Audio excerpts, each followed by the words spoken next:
नमस्कार। बीएड प्रथम वर्ष विषय हिंदी। और आज हम अपनी कक्षा के अंतर्गत जो हमारा प्रकरण चल रहा था हिंदी भाषा का अन्य विषयों के साथ सहसंबंध, उसकी चर्चा के अंतर्गत हम लोगों ने हिंदी का समाजशास्त्र से, हिंदी का मनोविज्ञान से, हिंदी का विज्ञान से सहसंबंध की चर्चा हम लोग कर चुके हैं। आज हम लोग इसी क्रम में हिंदी और कला के सहसंबंध की बात करेंगे। अन्य और विषयों के सहसंबंध को हम लोग यहाँ पर देखेंगे आज। तो हिंदी और कला, तो हिंदी साहित्य का जो प्रस्तुतिकरण है वो एक कला के रूप में ही हमें देखने को मिलता है। तो हम ये कह सकते हैं कि हिंदी का कला से बहुत ही घनिष्ठ संबंध होता है। तो आइए हम लोग बात करते हैं हिंदी और कला के सहसंबंध की। हिंदी शिक्षण में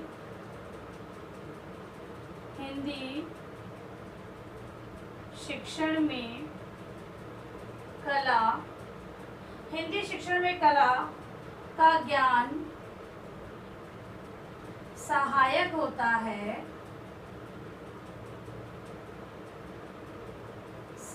होता है जैसे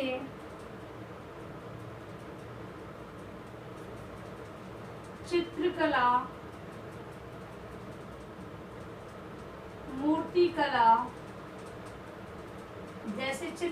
मूर्तिकला संबंधी अध्यायों को कला के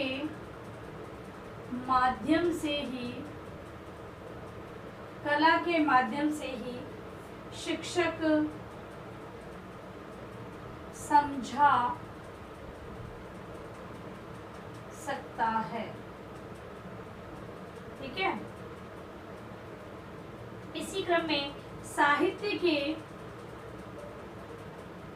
अनेक प्रसंगों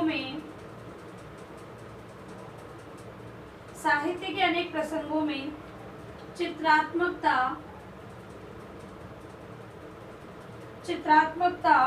देखने को मिलती है।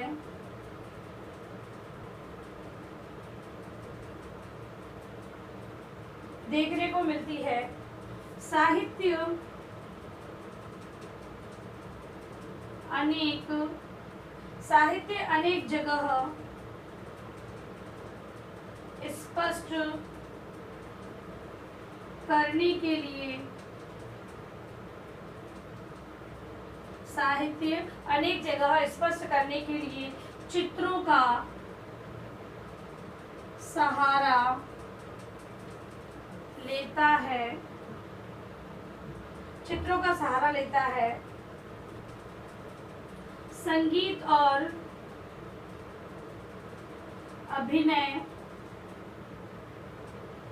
संगीत और अभिनय का साहित्य से अटूट संबंध होता है। हम लोग समझेंगे कि एक जो हिंदी शिक्षण के अंतर्गत जो कला है वो ज्ञान प्रदान करने में सहायक होती है। जैसे कि अगर हम उदाहरण ले लें तो चित्रकला, मूर्तिकला संबंधी जो अध्याय होते हैं उनको समझाने के लिए कला का सहारा लेना पड़ता है। शिक्षक है वो कला के माध्यम से चित्रों को बनाकर, मूर्तियों को चित्र बनाकर उसकी समझ प्रस्तुत करता है। वहीं हम कहें कि साहित्य के अनेक प्रसंगों में चित्रात्मकता देखने को मिलती है। जैसे कि मतलब साहित्य के अंदर रचना की गई है तो कहीं पर दृश्यों का वर्णन है। मूर्तिकला, चित्रकला के अंतर्गत रेखाओं द्वारा वो चित्र की गणना करता है।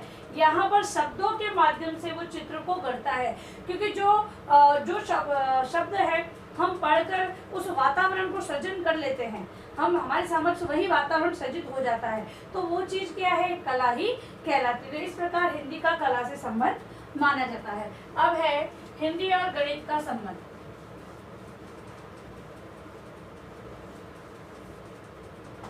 हिंदी और गणित, तो कैसे हिंदी और गणित दोनों संबंधित है समझेंगे हम लोग। भाषा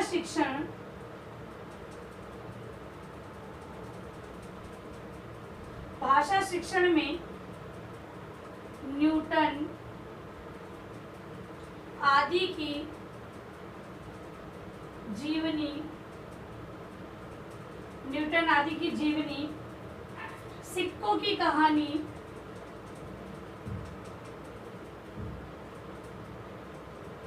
और सिक्कों की कहानी और संख्या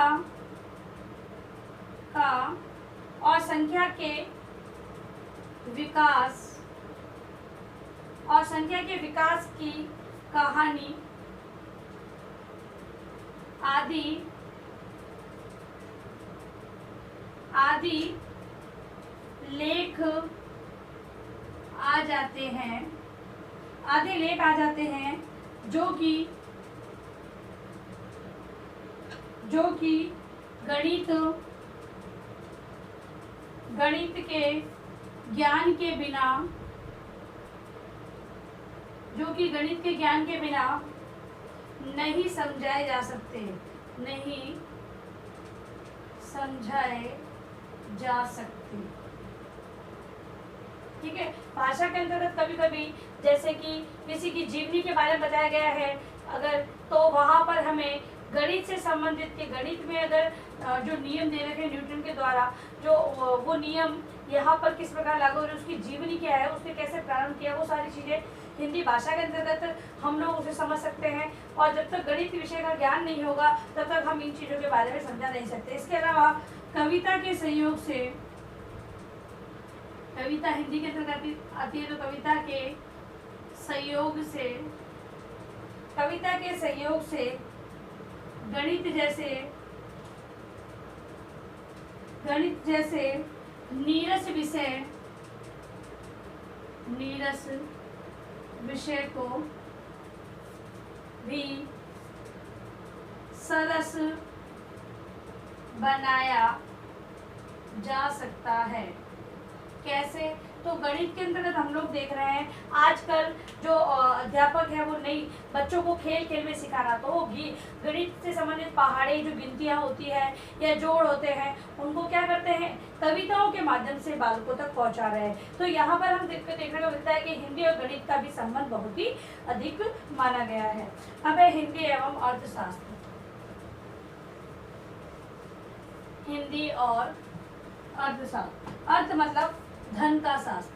अब यहाँ पर हिंदी और धन के शास्त्र, अर्थशास्त्र से क्या मतलब लेंगे, तो हिंदी जो अर्थशास्त्र को पढ़ाने का माध्यम है वो एक हिंदी भी हो सकता है, और विभिन्न प्रकार की जब हिंदी के अंतर्गत जो साहित्य की रचना की गई है वहाँ पर विभिन्न साहित्यकारों ने उस समय की आर्थिक स्थिति का वहाँ पर चित्रण प्रस्तुत किया है, तो वो सारी चीज़ें अर्थव्यवस्था के अंतर्गत आती है। हम आर्थिक स्तर पर या अर्थशास्त्र के अंतर्गत हमारी जो अर्थव्यवस्था पहले क्या थी अभी क्या है वो सारा कंपैरिजन वगैरह वो सब चीज़ें हम लोग देखते हैं। तो वही चीज़ साहित्य के अंतर्गत भी, साहित्य भी कोई अलग से नहीं बना है, साहित्य भी उस समय की आर्थिक स्थिति, राजनीतिक स्थिति को ध्यान में रखकर ही बनाया जाता है। तो इस प्रकार से ये दोनों संबंधित है। आइए हम लोग इसको समझते हैं।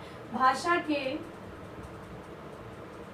माध्यम के रूप में, भाषा के माध्यम के रूप में जो संबंध अन्य विषयों का है, अन्य विषयों का है, वही अर्थशास्त्र का भी है। ठीक है, पहली बात। फिर है इसके अतिरिक्त लोगों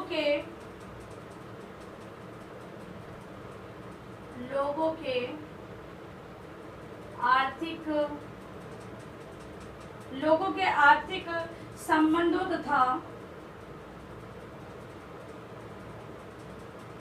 जीवन पर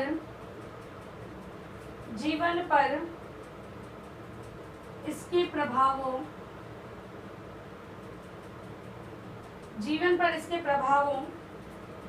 की जानकारी हमें हिंदी साहित्य के अनेक साहित्यिक कृतियों में मिलती है।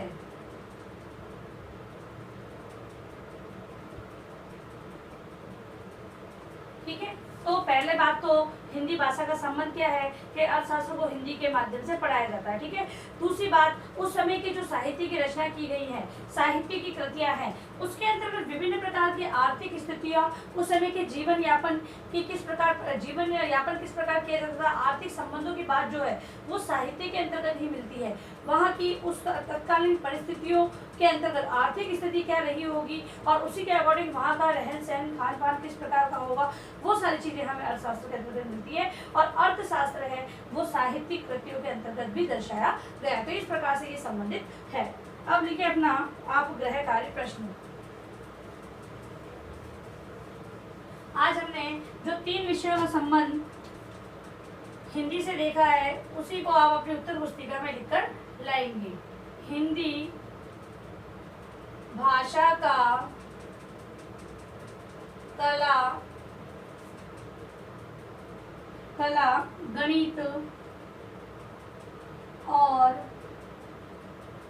कला गणित और अर्थशास्त्र से संबंध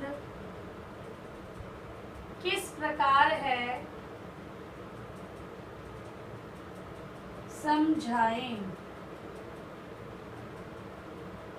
ठीक है, तो ये आपको इस उत्तर को अपनी उत्तर पुस्तिका में लिखना है और इस प्रश्न का उत्तर अपनी उत्तर पुस्तिका में लिखना है। और अंत में आप लोगों से निवेदन है कि ये महामारी है जो इतनी तीव्र गति से बढ़ रही है, इस कारण आप घर में ही रहें और सुरक्षित रहें। और अगर बाहर किसी काम से जाते हैं 3 बातों का विशेष ध्यान रखें। मास्क लगाएं, सोशल डिस्टेंस का पालन करें और हाथों को बार बार सैनिटाइज करते रहें। सुरक्षित रहें, सभी का ध्यान रखें। धन्यवाद।